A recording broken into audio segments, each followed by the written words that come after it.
Hello, কে সালমা? এই হ্যাঁ, আপনি কি? আমি টনি বলছি। কোন টনি? তোমার টনি, যে 10টা বছর তোমার জন্য অপেক্ষা করে আছে। টনি তুমি? এতদিন পর আমার কথা মনে পড়লো। তুমি আমার নাম্বার কোথায় পেলা? আমি আজকে তোমাদের বাড়িতে গিয়েছিলাম, গিয়ে দেখলাম তোমার বাড়িতে কেউ নেই, তাই পাশের বাড়ি থেকে নাম্বারটা চেয়ে নিলাম। তুমি আমাদের বাড়িতে এসেছিলা? এই এখন কোথায় আছো? আমি এখন তোমার সাথে দেখা করতে চাই। আমার ছোটবেলায় যেখানে খেলা করতাম না, তুমি সেখানে চলে এসো, আমি ওখানে যাচ্ছি। আজ আমি ভীষণ খুশি। আজ 10 বছর পর তুই তোর ভালোবাসার মানুষের সাথে দেখা করতে যাবি। তোদের এই ফিলিংস দেখে কি মজা হবে। কি রে, আর কতক্ষণ অপেক্ষা করবো? তোর টনি কখন আসবে? একবার ফোন কর না।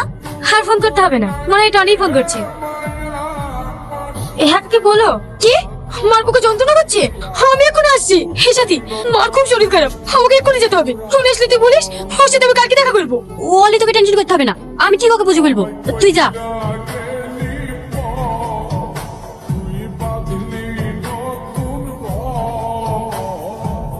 তোমার নাম টনি? হ্যাঁ। Wow, so handsome. তোমার নাম সালমা? হ্যাঁ, আমার নাম সালমা। কতদিন পর তোমাকে দেখলাম, কেমন আছো তুমি? এতদিন ভালো ছিলাম না, সবসময় শুধু তোমার কথাই মনে পড়তো। আজ তোমাকে কাছে পেয়ে আমি অনেক খুশি। আর আমি হচ্ছে তোমাকে ছেড়ে খুব ভালো ছিলাম।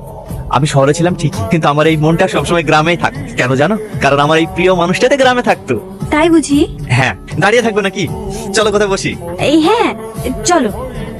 আর একটা কথা, যে নাম্বারে তুমি ফোন করেছিলে ওই নাম্বারে ফোন করার দরকার নেই, ওটা আমার বান্ধবীর নাম্বার। কিন্তু ওই মেয়েটা তো তোমার নাম্বার বলে দিল। হ্যাঁ, ওটা আমার নাম্বারই ছিল, এখন আমার বান্ধবী ইউজ করে। আচ্ছা ঠিক আছে, তাহলে তোমার নাম্বারটা দাও।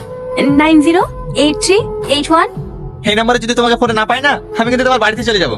না না, ওই বাড়িতে যাওয়ার দরকার নেই, ওইটা আমার বান্ধবীর বাড়ি। আজকে তোমাকে আমাদের বাড়ি নিয়ে যাব। সাথী, এই সাথী, তোমাকে একটু পরে ফোন করছি।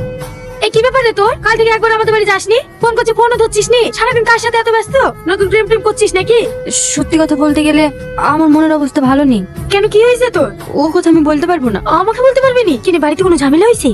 না না, বাড়িতে কোনো ঝামেলা হয়নি। তুই একটু বস, আমি তোর জন্য চা বানিয়ে নিয়ে আসি। এই দাঁড়া দাঁড়া, তোকে চাটা করতে হবে না, তাড়াতাড়ি রেডি হলি, টনির সঙ্গে দেখা করতে যাবো।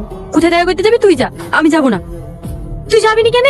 তুই যে টনিকে এত ভালোবাসিস, সেই টনি আর আগের মতো নেই। তুই এমন কথা বলছিস কেন? কালকে টনির সঙ্গে দেখা করে বললাম সালমা আমার শরীর খারাপ, আজ দেখা করতে পারবে না। তখন টনি কি বললো জানিস? আরে কালকের কথা বাদ দাও, তুমি তো এসছো, তুমি খুব সুন্দর, চলো ডার্লিং তোমাকে নিয়ে পার্কে ঘুরে আসি। কি? হ্যাঁ, আমি যাবো না বলেছি বলে কি বললো জানি? আমাদের মতন মেয়ে নাকি ওর পায়ের নিচে 100টা করে ঘুরে বেড়ায়। এবার তুই বল, টনি একটু দেখতে ভালো বলে যা খুশি তাই বলবে। টনি এত খারাপ ছিলি, যার জন্য আমি এত বছর ধরে অপেক্ষা করে আছি। এই কটা দিন যেন আমার কাছে স্বপ্নের মতো কেটে যাচ্ছে, আমরা যেন সারা জীবন এইভাবেই থাকতে পারি। সালমা, মনে পড়ে ছোটবেলার কথা? যেদিন আমার আব্বা তোমাকে অপমান করেছিল, আর তুমি খাওয়া দাওয়া বন্ধ করে শুধু আমার জন্য কান্না করছিলে। সেদিন তোমার হাতে হাত রেখে একটা কথা বলেছিলাম, মনে আছে? আমার সব মনে আছে। ওই সব অতীতের কথা তুলে আমাকে কষ্ট দিও না, চলো এদিকে যাই।